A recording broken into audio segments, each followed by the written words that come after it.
you are receiving this message, it means you've found us at last. You've come, and with you comes the next great step in the evolution of humanity. If you can hear my voice, whoever you are, welcome home.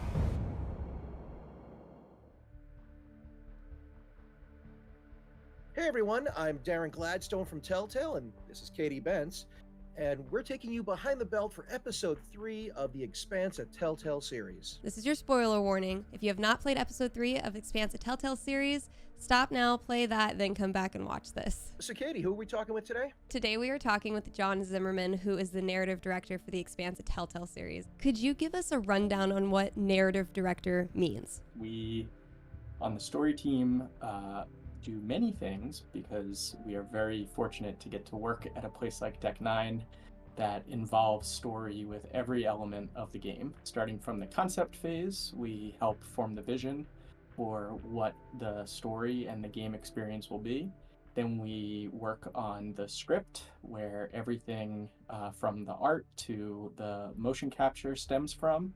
We work closely with the designers to make sure that the story and the design are perfectly in sync with each other. We work to make sure that the story in the final build of the game makes sense and clean up all the rough edges and just curate the exact player experience that we want them to have. In episodes 1 and 2, you're meeting the crew, you're escaping pirates, and then we go to this ghost town in space, and I'm just going to start by asking, what's wrong with you, man?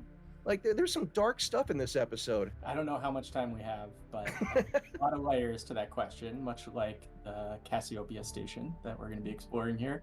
We did not set out to tell a story of the level of tragedy that we ended up telling, but what we did want to do was really honor the experience of early Belters, because we thought this station is an opportunity to tell a story that hasn't been told very much in the Expanse world, and also much more importantly, for Drummer to experience it. Because what we're trying to do is paint a picture for Drummer of what being a Belter warrior and leader means to her.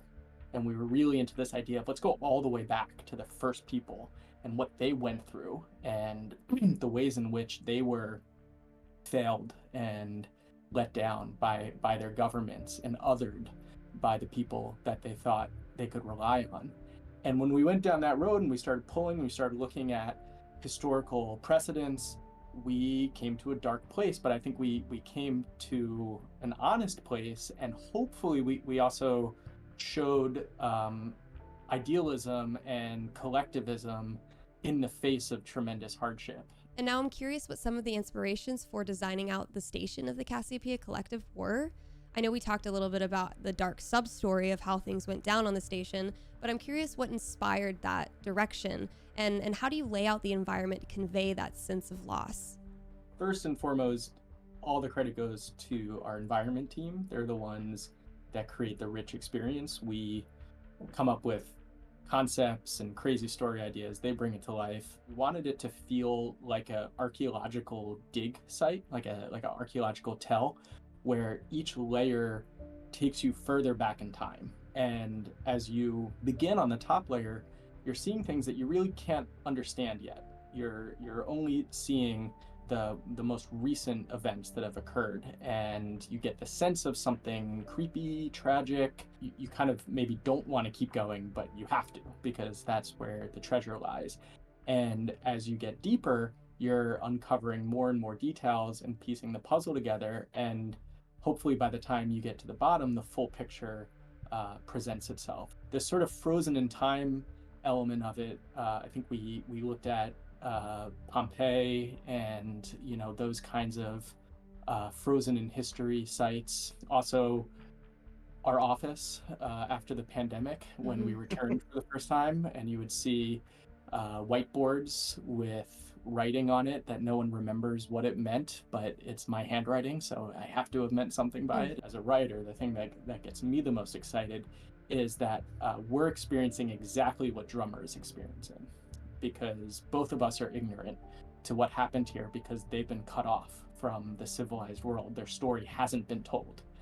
And so Drummer gets to reclaim their story, but we're right there with her, figuring out everything that she is. I have to give a spoiler to everyone again, even before this next question, because it's a big one. Why, John? Why did you kill Maya? I'm blaming you for this. And does she have to die? That would be the other question. So she died in yours, right, Darren? In your playthrough? As a doornail in my first playthrough. She died in mine too, and I'm so upset about it. I can't wait to go back to figure out how do we get her to stay alive? If you recall the circumstances of her death, she chooses to sacrifice herself, right? So your relationship that you build with her is not really going to be determinative of whether she lives or dies. It will be determinative of the nature of how she dies. So we really wanted to embed a lot of the specifics about your relationship into those last moments. It is a tragedy that felt, as we were writing it, that it was the way that Drummer's life had to unfold. That Maya is such a pure, idealistic person, and Drummer is an idealistic person, but Drummer has been hardened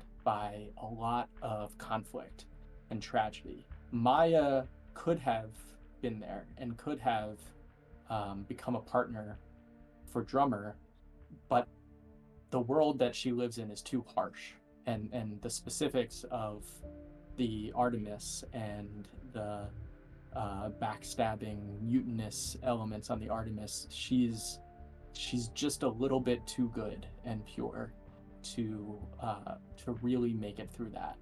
Maya dying is not a failure, and it was never designed that way. There's nothing that a player does wrong to create Maya dying. Maya dying is one of the bedrocks of what makes Kamina Drummer who she is in the show and the books that we know and love. That's how we imagined her. But it is still a game, and there are still big branches that we try to embed everywhere. Well, I'm still going to say you're a monster. So there's that. Can you pick one item or discoverable from the environment in episode 3 that you hope players found and why, but don't tell us where you found it? This is probably the hardest episode to do that for, because the whole experience of the Cassiopeia station is told in objects, in environment storytelling. So there's so much there. I hope that players explore every nook and cranny. I promise you, you will be rewarded for doing so. The one that comes to mind is a child's worksheet. So there's this classroom that has been encased in amber from when these miners all died, and their last worksheets and whiteboard and everything is left there. And the worksheet is a fill in the blanks worksheet. The way that these children were learning how to understand what was going on around them. So you see that this kind of burgeoning philosophy. It's called the Dalton Principle, named after Logan Dalton, who was the head of the group.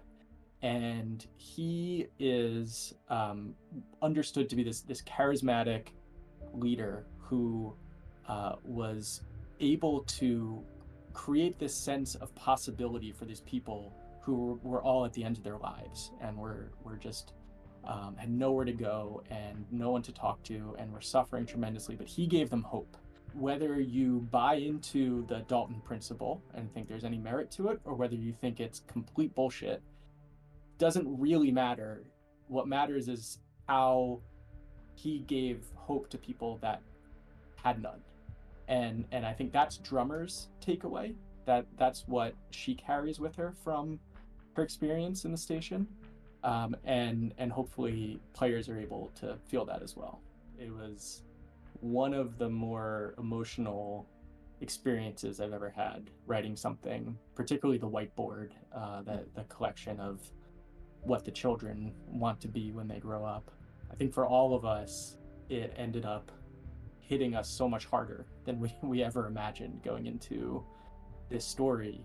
And as a writer, it's funny because part of you is right there in the emotion, like struggling through it, literally crying at my desk, and then the other part is like, oh, this is great. This is really fun. And then knowing, you have to wait 2-3 years until people can actually experience it. But now people are starting to experience it. Do you have any other thoughts, any other lasting thoughts before we end this episode, or anything you want to say to the fans who are playing the game right now?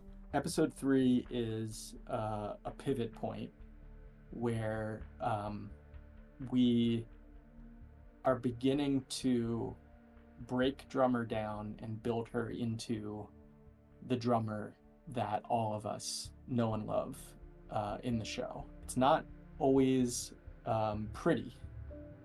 It gets intense. It gets violent, depending on your choices. And there's a lot in there that will allow you to kind of express yourself in who you imagine this drummer to be. Even though this part of our story is very dark, that the story of Kamina Drummer is one of hope and idealism. She's a pioneer. She built something tremendous for her people. And we kept that in mind as we were writing, even at the darkest times. We wanted to really honor the story of where do once in a generation leaders come from, the kind that can pull people out of oppression and build them into reliant, strong societies. Thank you so much for taking the time out today to talk with us about episode 3 and proving that you're a monster. Well, thank you, and I'm sorry, and I really enjoyed talking to both of you. All right, well, thanks everyone for watching today, and thank you for playing episode 3. Hope you had as much fun as we did. And now we are going to give you a little peek into episode 4 of The Expanse, a Telltale Series. Betrayed by Dawes, by Cox, betrayed by your own crew. You want me to lie down and die? I want you to get to work.